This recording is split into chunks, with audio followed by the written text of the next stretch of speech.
मुठभेड़ के दौरान घेराबंदी करते नक्सली कैमरे में कैद हुए हैं। सुकमा जिले के टेकलगुड़ा में हुई पुलिस नक्सली मुठभेड़ में सीआरपीएफ कोरबा के 3 जवान शहीद हुए हैं और इस जगह पर नक्सलियों की मौजूदगी हमेशा रहती है।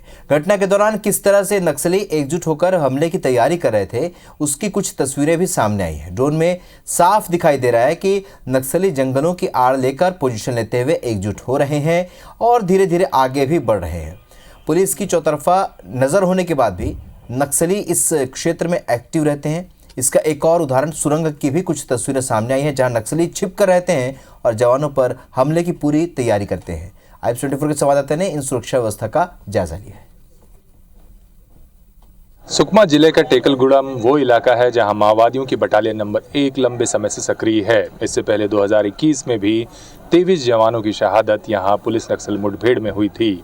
एक बार फिर इस जगह पर एक बड़ी तैयारी के साथ फोर्स एक नया कैंप स्थापित कर रही थी। इसी दौरान 2 अलग अलग बार मुठभेड़ें हुई, जिसमें 3 कोबरा CRPF जवानों की शहादत हुई।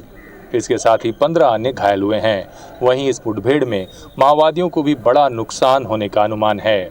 आप देख सकते हैं ड्रोन की ये तस्वीर, जिसमें साफ दिखाई दे रहा है कि कैसे अलग अलग छुपने की जगहों को चुनते हुए माओवादी आगे बढ़ रहे हैं, घेराबंदी करने की कोशिश कर रहे हैं उन जवानों की जो जवान यहाँ पर बाहरी कॉर्डन के हिस्से में थे, जिससे माओवादी कैंप स्थापित करने के लिए जो तैयारियां फोर्स कर रही थी उसमें बाधा पैदा ना कर सके। करीब 2.5 घंटे तक चली इस मुठभेड़ में, रुक कर चली मुठभेड़ में 3 जवान शहीद हुए हैं, वहीं 15 अन्य जवान घायल हुए हैं। अब भी जवान टेकलगुड़म में मौजूद हैं और नया कैंप इस जगह पर स्थापित करने की कोशिश की जा रही है। ड्रोन की ये तस्वीरें बता रही हैं कि माओवादियों पर चौतरफा नज़र रखने के बावजूद भी माओवादी इस इलाके में इस कदर मजबूत हैं।